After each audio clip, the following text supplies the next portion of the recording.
조국혁신당 대표 권한대행 김선민입니다. 우리 개는 안 물어요. 종종 이런 말씀하시는 견주들이 있습니다. 주인한테는 사랑스러운 존재지만 낯선 이들에겐 두려움의 대상이 되기도 합니다. 주인을 무는 개도 있습니다. 그래서 크고 사나운 개에게 목줄은 필수입니다. 이웃을 위해서 그리고 자신을 위해서입니다.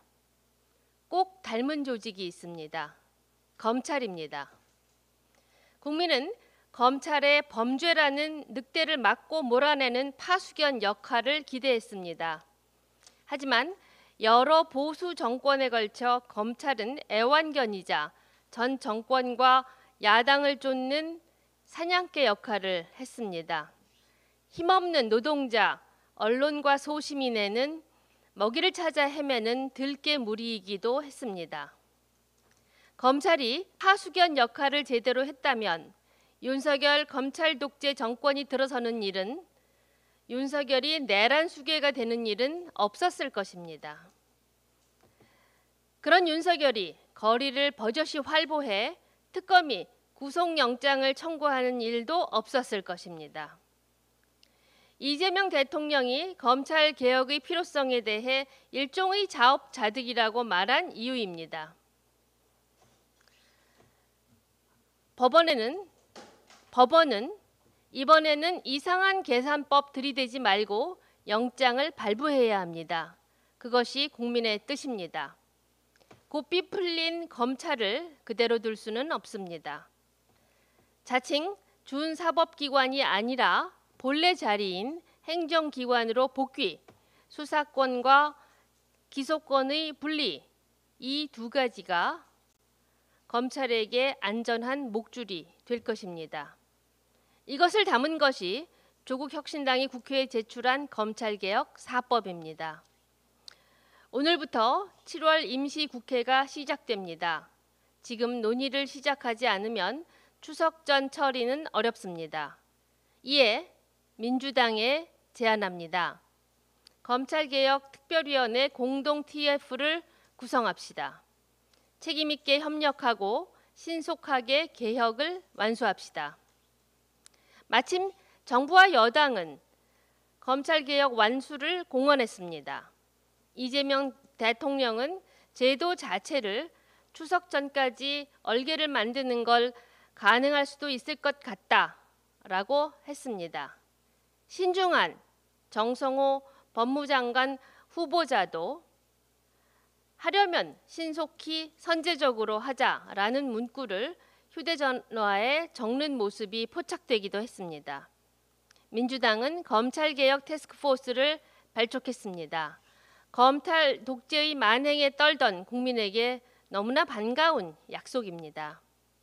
당정이 검찰개혁 의지를 분명히 하고 조국혁신당과 민주당이 공동 TF를 만들어 보조를 맞추는 것, 바로 검찰개혁의 줄탁 동기가 될 것입니다. 얼마 전 국민의힘 해운대구 의원들이 사고를 치더니 이번엔 남구의 박수영 의원이 부산 시민은 25만 원이 필요 없다는 망언을 해서 부산에 난리가 났습니다. 저 같은 서민에겐 의미 있는 액수인데 그런 돈 필요 없다는 박수영 의원의 쿨함에 기가 죽어서 제가 한번 찾아봤습니다. 36억 원의 재산, 20억 원의 예금, 박수영 의원이 올해 신고한 재산입니다. 부럽습니다. 그 정도 부자시니 당연히 25만 원은 돈도 아니겠지요. 아마도 이분은 요플레 뚜껑도 얕아 먹지 않고 그냥 버리실 것 같습니다. 그런데 박수영 의원님, 부산 시민들이 다 의원님처럼 부자가 아니고요. 그동안 세금 꼬박꼬박 낸 시민들이 지원받는 돈을 의원님이 받아라 말아라 할 일도 아닙니다. 국회의원은 주권자이신 국민 대신 일을 하는 사람이지 국민에게 지시하는 사람이 아니란 말입니다. 도대체 국민의힘 의원들의 직업의식은 왜 그 모양입니까? 그리고 아무리 부자라도 서민들의 현재 상황을 이렇게나 모릅니까? 그러면서 무슨 정치를 합니까? 의지가 있다면 진작에 했을 것입니다. 그렇게 좋다는 산업은행 이전인데 빠르게 대선 공약을 실천 안 하고 뭐 했습니까? 국민의힘이 앞장섰으면 부산의 야당들이 반대했을 리가 있습니까? 해수부 이전에 대해서는 아예 상상조차도 한 적이 없지 않습니까? 그런데 대통령께서 산업은행 이전이 효율적이지 않다고 판단해 대신 해수부를 이전하겠다고 하니 아무것도 안 하고 있다가 갑자기 둘 다 내놓으라고요. 이런 걸 세간에선 도둑놈 심보라고 합니다. 물론 이런 행태가 박수영 의원만의 것은 아니죠. 과거를 되짚어 보겠습니다. 국민의힘은 초등학교 무상급식 하면 포퓰리즘으로 나라가 망한다고 그렇게나 난리치더니 그 다음 지방선거에선 고등학교까지 무상급식을 하겠다고 했습니다. 문재인 정부 때의 긴급 재난지원금에 대해 매표행위라고 결사반대를 외치더니 여론이 호의적이자 4일 만에 지금 당장 50만 원씩 주자 100조 원을 조성하자고 했습니다. 농업직불금 1조 8천억을 2조 4천억으로 늘리자고 할 때도 결사반대하더니 분위기가 그게 아니자 갑자기 3조로 늘리자고 했습니다. 국민의힘은 이렇듯 늘 일은 안 하면서 무조건 반대하고 상대가 일을 해서 국민들이 지지한다 싶으면 갑자기 뻥튀기를 해서 역제안하고 빠집니다. 부산 시민 여러분, 그리고 국민 여러분, 이 사람들은 양심이 없습니다. 한결같은 이 모습을 꼭 기억하시기 바랍니다. 가슴 아픈 뉴스가 있었습니다.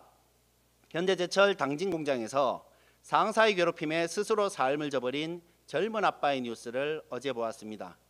삼가 고인의 명복을 빌며 가해자에 대한 처벌과 보상이 제대로 이루어지길 바랍니다. 그는 괴롭히던 상사가 웃고 다니는 모습이 너무 힘들었다고 합니다. 왜 안 그랬겠습니까? 그러니 당신들도 잘 들으십시오.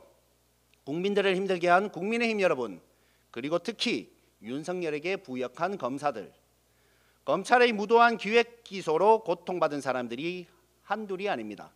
당신들의 죄업입니다. 부역자들에 대한 철저한 처벌이 필요하다고 생각하지만 조국혁신당은 인사권자의 뜻을 존중하고 있습니다. 그러니 가해자들은 웃고 다니지 마세요. 이빨 보이지 마십시오. 국민들도 우리도 꾹 참고 있는 거니까. 속지 않은 마음으로 열심히 뛰십시오. 당신들에게 주어진 마지막 기회입니다. 조국혁신당이 늘 지켜보고 있음을 잠시도 잊지 마십시오.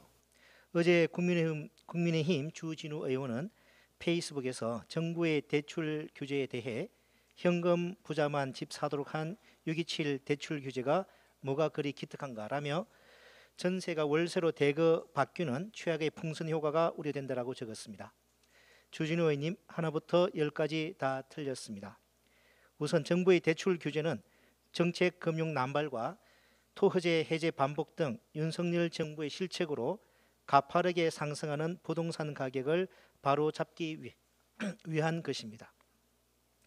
이렇게 해서 집값이 안정되면 진정으로 현금이 부족한 사람도 감당 가능한 수준에서 대출을 받아 집을 살 수 있게 됩니다. 주진우 의원은 본인과 배우자의 부동산만 합쳐도 40억 원 넘는 자산가라지요. 내심 부동산 가격이 안정될까 봐 걱정되는 것 아닙니까? 그리고 일찍이 월세로 전환됐어야 할 전세 제도가 여전히 남아서 갭 투자의 재료로 이용되고 있는 것은 박근혜 정부 당시 전월세 가격이 폭등하자 이를 바로잡기보다 전세 대출을 무분별하게 늘리기 때문입니다. 수술을 해야 하는데 몰핀을 대거 놓은 것입니다. 그리고 당장 내일이 힘든 서민들이 받은 전세 대출이 다시 부동산 가격 상승의 원인이 되고 또 갭 투자와 전세 사기의 원인이 되는 악순환을 낳았습니다. 주진우 의원이 보기에는 이게 더 기특한 일입니까? 서민을 위한 일입니까? 게다가 주진우 의원이 서민을 걱정하니 참 속아 웃을 일입니다. 언론 보도에 따르면 주진우 의원이 변호사로 전직한 이후 2019년 발생한 소득세는 2억 564만 원으로 검찰 재직 시절의 14배에 이르렀고 온전히 변호사로만 활동했던 그 다음 해에는 무려 7억 889만 원으로 50배 이상 늘었다고 합니다. 2019년에서 2021년 사이 발생한 소득세 총합은 14억 3,800여만 원으로 집계되었습니다. 번 돈이 아니라 번 돈으로 인해 납부한 세금이 약 3년간 무려 14억이 넘습니다. 이를 기준으로 당시 소득세를 적용해 계산해 보면 3년간 최소 36억 원의 수입을 거둔 것으로 언론은 추산했습니다. 월 평균 약 1억 원씩을 번 것입니다. 세상 어느 서민이 다니던 직장 그만두고 연간 수억 원씩 소득을 올릴 수가 있습니까? 국토교통부에 따르면 전세 사기 피해자 10명 중 7명은 청년이고 이들의 보증금은 3억 원 미만입니다. 검찰 정관이라는 이유만으로 3년 만에 청년들 전세 보증금의 12배를 벌어들인 주진우 의원이야말로 우리 청년들의 가장 큰 적인 불평등을 심화시키는 구태 기득권이자 특혜의 분산 아닙니까? 부동산 문제는 결과입니다.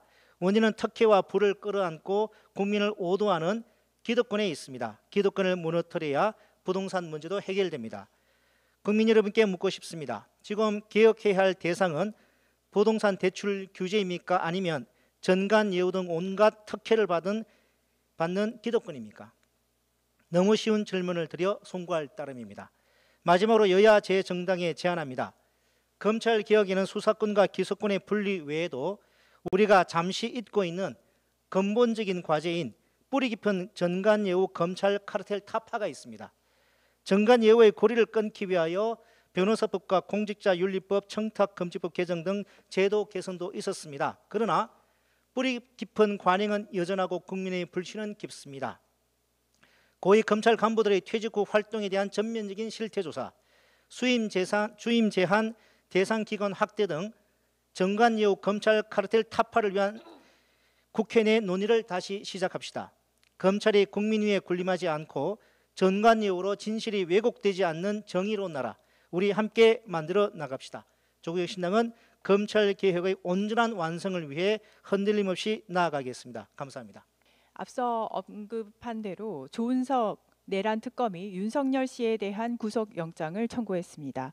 조승사자 내란 특검의 속 시원한 구속영장 청구는 무더운 여름 지쳐있는 국민께 단비 같은 소식이 아닐 수 없습니다. 이제 다시 국민의 시선은 법원을 향합니다. 법원의 상식적 판단을 기다립니다. 그리고 윤석열 씨는 김건희 씨와 함께 사이좋게 죗값을 제대로 치르기 바랍니다. 내란 청산만큼이나 중요한 대한민국의 미래를 위한 정부 측 인사 지명이 이어지고 있습니다. 각 부처 장관 후보자 인선이 발표되고 있는 가운데 과기부 장관 후보자 인사청문회가 일주일 앞으로 다가왔습니다. 이재명 정부는 출범 이후 꾸준히 AI G3 국가로 도약하겠다는 강한 의지를 보이고 있습니다. AI 수석을 신설해 업계 출신을 기용한 데 이어 과기부 장관 역시 정치인이 아닌 전문가를 지명해 적극적인 AI 정책 추진 의지를 분명히 하고 있습니다. 그 노력 대단히 환영합니다. 하지만 바로 그 전문가 집단에서 쓴소리가 벌써 나오고 있어 우려를 전달하고자 합니다. 100조 원이라는 돈이 몰리는 정부 AI 정책의 목적이 불분명하다는 것이고 그 질문의 중심에는 소버린 AI가 있습니다. 소버린 AI는 GDPR 이후 유럽에서 데이터와 AI의 독립성, 통제권 확보 논의와 함께 본격 등장했습니다. 애초 그 개념은 국가가 AI 시스템과 데이터를 통제함으로써 국민의 안전과 권리를 보장하자는 데에 방점이 찍혀 있었습니다. 한마디로 종속 문제를 해결하기 위한 수비적 관점의 정책인 셈입니다. 드넓은 광야로 날아오르고자 하는 산업계와는 그 성격이 다릅니다. 때문에 국방, 안보 등 국가 통제권이 필수인 영역에서는 소버린 AI가 반드시 필요합니다. 전문가들의 쓴소리 저변에는 그래서 산업은 버려둘 것인가, 하다못해 전 세계로 통용될 안전성 평가는 어떻게 될 것인가 등 당면한 과제에 대한 질문이 많습니다. 바로 AI G3로 가기 위해 뛰어오르고자 하는 이들의 목소리입니다.